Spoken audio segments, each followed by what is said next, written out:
Good day, everybody. It's Kristy from Okketoh. So today I'm going to do a Samoa Chaffle, and this is how I'm going to do it. I took a half an ounce of cream cheese. I put it in a little metal bowl. When I preheat my Dash waffle maker, I set the bowl on top and let it melt the cream cheese for me so I can smooth it around pretty easily. We're going to have one large brown egg go into it that I brought up to room temperature and went ahead and whisked in this bowl. We're going to do 1 tablespoon of swerve confectioner, 1.5 tablespoon of coconut, but half of the tablespoon of coconut is going to be toasted in a skillet.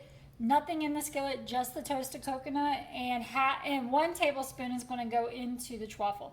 The brand I use is Let's Do Organic. It's unsweetened shredded coconut, and it's very fine. It's for baking and such. That's why I choose this brand. We're gonna do 1 tablespoon of cocoa powder. I'm using Hershey's. It's naturally unsweetened cocoa powder. So 1 tablespoon of that. We're gonna do 1 tablespoon of Lily's semi-sweet baking chips. Half of the tablespoon I'm gonna chop up really fine to go into the chaffle. The other half of the tablespoon I'm going to melt to drizzle on top when they are done. You could use Bake Believe semi-sweet chips. They're just as good in my opinion. We're going to do a teaspoon of caramel flavoring.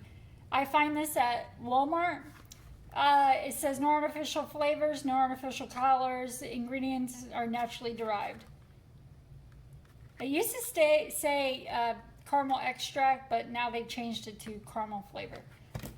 So I did go ahead and toast up half of the tablespoon of coconut, and I got this placed off to the side along with my Lily's baking chips that we're going to put on top when they are completed.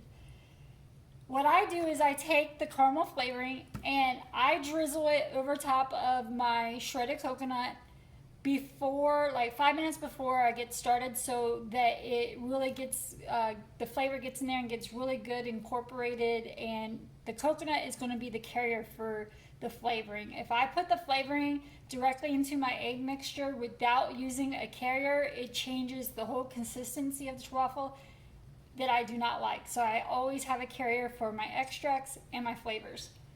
So let's get started. We're going to add to the cream cheese all the dry ingredients except for the ones we got put to the side that will go in on top. The drizzled chocolate and the toasted coconut that will go on top after these come out of the maker. I'm going to go ahead and give this a good stir with the cream cheese, kind of blend it up before we add our egg.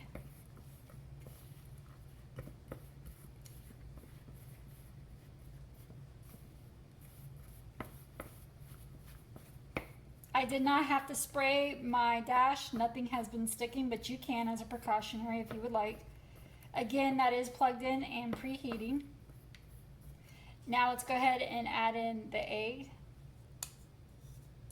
that has been whisked and brought to room temperature. Room temperature eggs work a lot better in my opinion. That's why I do that. I also prefer brown eggs over white eggs. It's just my personal preference. To me, they're easier to work with.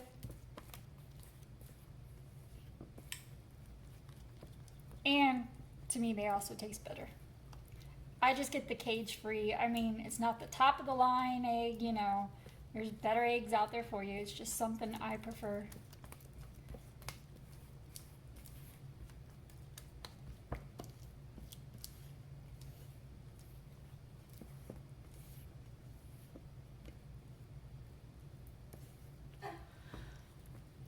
So I'm going to get this really good and incorporated. I'm going to press down as I'm stirring so that everything blends in there pretty well. Mainly from the confectioner and the cocoa powder.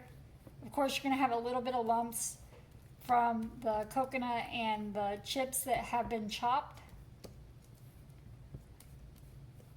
Whenever I use chips, I chop them fine with the knife. And this is what it looks like a cake batter. So half of my mixture is going to go into my waffle maker. This will make 2. I'm going to just make sure it's spread out pretty evenly. And I'm going to close the lid. When this comes out, I'm going to check it. When it's the consistency I prefer, I take it out and I put it on a cooling rack. If I put this directly on a plate, the condensation is going to cause the chaffle to get soggy on the bottom, so I always put mine on a cooling rack. Again, when I have 2 of them made, I'm going to drizzle, I'm going to melt this chocolate that's in the ramekin on my dash maker, and then I'm going to take it and drizzle the chocolate over top of the chaffles, and then, of course, top it with some toasted coconut that I just toasted in a skillet with nothing in it, just the coconut. When I have these plated up, I will be back to show you what they look like. Here it is plated up with the drizzled chocolate and the toasted coconut on top.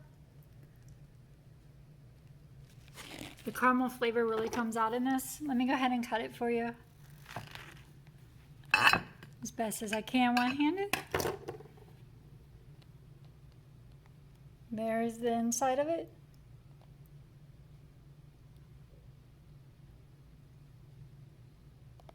Pretty good.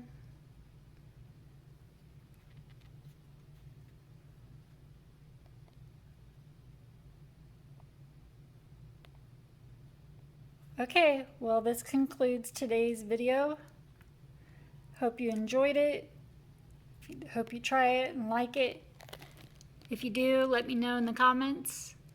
And have a great day. I'll see you next time.